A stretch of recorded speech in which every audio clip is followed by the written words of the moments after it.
Bonjour et bienvenue dans cette vidéo du cycle de l'emprise psychologique, les 5 étapes de la destruction invisible.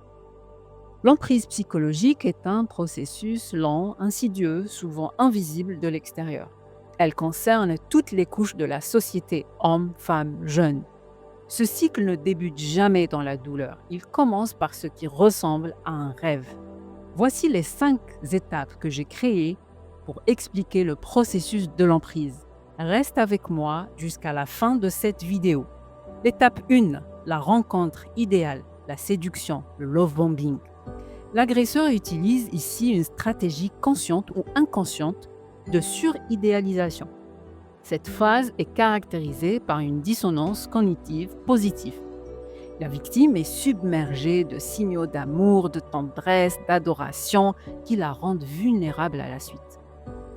Le love bombing, ce terme repris en psychologie pour désigner une avalanche d'attention destinée à créer un attachement rapide.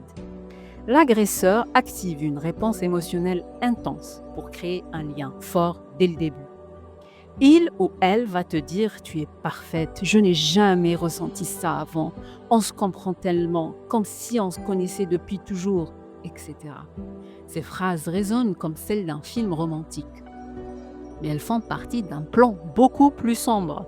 Le manipulateur crée une illusion d'amour parfaite. Il s'adapte à tes goûts, à tes blessures, à tes rêves. Il devient votre miroir, mais ce n'est qu'un masque. La deuxième étape, l'emprise subtile, le conditionnement et les premières failles. C'est la phase de déséquilibre progressif. La personne toxique commence à introduire des critiques, des doutes, tout en maintenant quelques gestes tendres. On parle ici de renforcement intermittent. L'agresseur alterne entre punition et récompense et crée une dépendance. La victime justifie les comportements négatifs pour préserver l'image idéalisée du partenaire. Tu deviens plus prudent, plus prudente, tu marches sur des œufs. Il ou elle se montre blessé, contrarié, distant, puis aimant à nouveau. Et tu t'accroches espérant le retour du premier regard. La troisième étape est la domination psychologique. C'est la phase du contrôle mental actif. Le manipulateur utilise des techniques de culpabilisation, d'inversion des rôles. La victime doute de son jugement, de ses émotions et même de sa mémoire. C'est une stratégie de domination visant à détruire l'autonomie de la victime. Voici quelques exemples. Il va te dire: mais t'es parano, je t'ai jamais dit ça, t'as trop d'imagination. Tu es certain d'avoir entendu ou vécu quelque chose, mais il ou elle te dit que tu inventes. Tu te remets en question. Pas lui, hein, toi, la victime. Encore et encore. Tu perds ta capacité à faire confiance à ta propre réalité. Passons maintenant à la quatrième étape, l'isolement, la soumission totale. À ce stade, la victime est émotionnellement dépendante. L'agresseur l'a déjà isolée de ses proches, parfois même de son emploi, de ses passions. La personne entre dans un état proche de la soumission traumatique. L'objectif ici est de réduire les influences extérieures pour mieux contrôler la victime.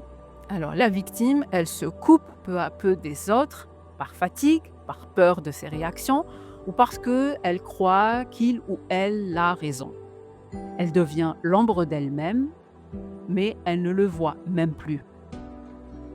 La cinquième étape et la dernière, c'est l'utilisation et la destruction finale.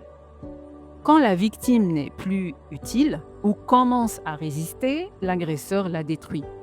Cela peut être par l'abandon brutal, la trahison, le chantage, voire le harcèlement post-rupture. On parle ici de trauma relationnel complexe. Une fois la source de narcissisme vide, l'autre automatiquement est rejeté. On constate l'effondrement post-traumatique, l'état dépressif, la confusion, le syndrome post-traumatique complexe chez la victime. Ici, par exemple, dans cette étape, l'agresseur va dire à sa victime: tu es trop instable, tu me fatigues, personne ne voudra jamais de toi. Il ou elle va partir ou te pousse à partir pour ensuite t'accuser. Tu es détruite, vidée, avec le sentiment d'avoir tout perdu. alors que tu n'as rien fait, juste aimé. L'emprise psychologique est un piège mental.